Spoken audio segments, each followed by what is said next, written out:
guitar. Today we are continuing our chord syncopated strumming. We're moving down to exercises 20 and 21 in the Hal Leonard Book 2. We were experimenting a little bit where we were changing chords in the middle of the measure, and now we're actually going to see that written out and in practice. So the first thing we want to do with exercise 20 over here is identify the strums that we have. Right? We're looking at rhythmic notation here. We have 1, 2, 3, and 4, and then there's a tie, which means we're going to miscount 1. Then we play again on 2 and 3, 4. Now chances are these next two measures are going to be copy and paste based on the patterns that we've been seeing so far. Let's see if that's true. 1, 2, 3, and 4, and it's tied over. We miss 1. Good. Okay. 2 and 3, 4. Good. And all the chords are the same. We have the E minor chord. I'm going to use fingers 1 and 2 in this particular case so that my first finger can stay the same when I switch to G. I'm going to use my 4-finger version of G, by the way. I'm going to get the third finger on the 3rd fret, 2nd string, so that when I switch to D, my 3rd finger can also stay down in that way. When I switch from E minor to G to D, each one of those chords has what I call a pivot point. There is a finger that gets to stay exactly in the same spot. Only from D back to E minor, there's not really a pivot point. But at least the first two fingers are the same fret, so when you move, they can all move together. So good. Slowly, we have 1, 2. Let me actually take no chord. No chord, just get used to the strumming pattern. We have 1, 2, 3, and 4, and miss on 1, 2, and 3, 4. 1, 2, 3, and 4, and 1, 2, and 3, 4. Again, noticing that the strumming hand works as the metronome. It's technically always doing consistent eighth notes, 1 and 2 and 3 and 4, and the difference is when you put the pick in or not to get the strum. So 1, 2, 3, and 4, and miss, and you're going to come back up anyway, 2 and 3, 4. I'm going to try that slowly with the chords now. 1, 2, 3, and 4, and 1, 2, and 3, 4. Really cool pattern. We got 1, 2, 3, and 4, and 2. That's it. 2 and 3, 4. So I miss on that 1 over there. This is why pivot points are so important, because that's a really quick change from E minor to 3 and 4 and 2 and 3, 4. This is why we always practice with a metronome. Metronome is going to keep us honest. And maybe, since this is a little bit more complicated one, we're going to take this down a little bit. Here it is.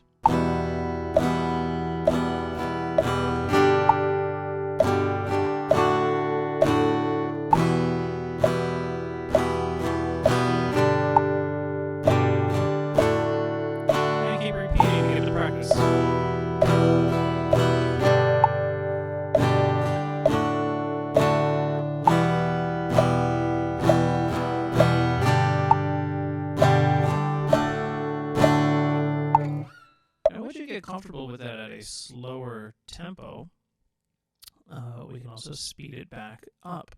So let's take that back to 80 where we had it before. Excellent. And let's have a listen. 1, 2, here it is.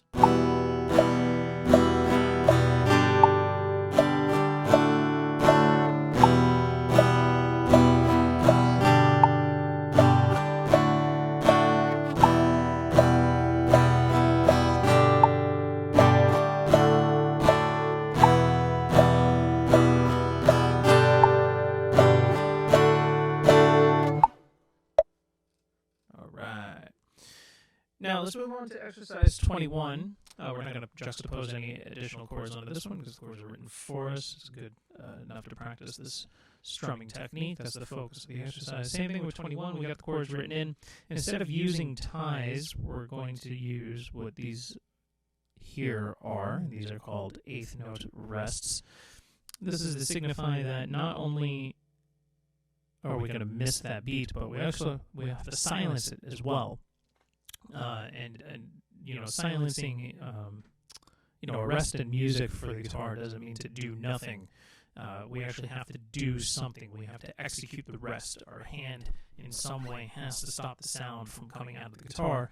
Otherwise, if we do nothing, we'll still hear the previous strum, and then that's actually sound. That's not, if I were to do, for example, 1, 2, 3, 4, and I let this ring, so there was not a rest. So this was actually more like a dotted quarter note as opposed to a quarter note and then a rest. So to do a rest, we can use either the left hand or the right hand, right hand, whichever way you are. Right? You can use your fretboard hand or you can use your strumming hand to just lay it across the strings to silence it. And lay it across the strings to silence, meaning, for example, like there should not be, you don't want to do this. That's called a golpe when you actually hit the guitar.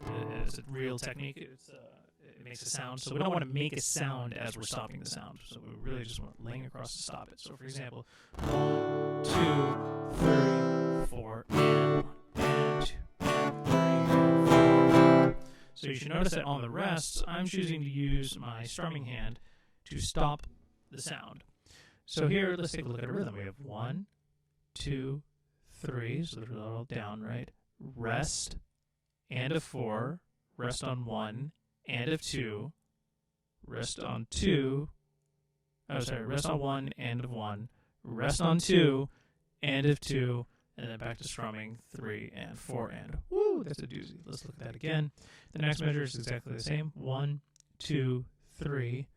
4 is a rest, strum up on the end of 4. 1 is a rest, strum up on the end of 1. 2 is a rest, strum up on the end of 2, and then back to alternate strumming, 3 and 4, and.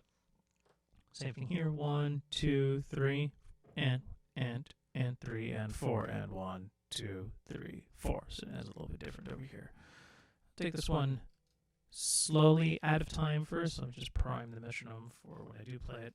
So here it is with no time, right? Or no metronome.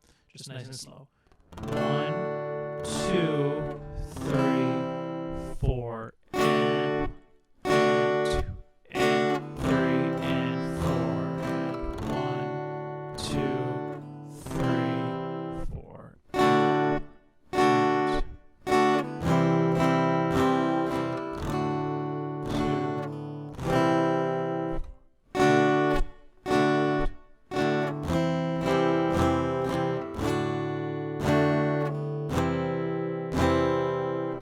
That's the whole exercise. Now, one of the tricks you should have seen that I was doing there is when I strum 1, 2, 3, and then I rest. I rest with my pick at the bottom of the strings, just below the first string, because my next strum is up. So when I rest, I'm putting my pick in position to do the up strum. So that's a good thing to try out. Let's hear it with the metronome slow tempo. 1, 2, here it is.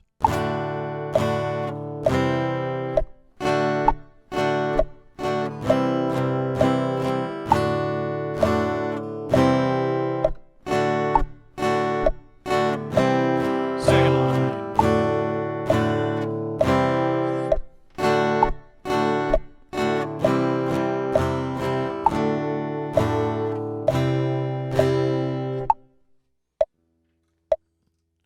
So, use this opportunity to pause the video, rewind, watch some of these parts again, practice along with the part without the metronome, practice with the part where the metronome is at 66.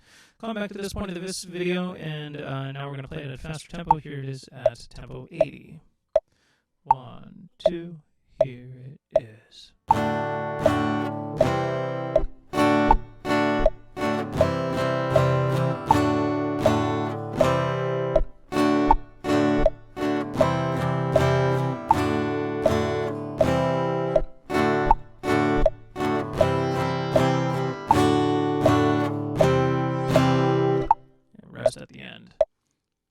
just to emphasize.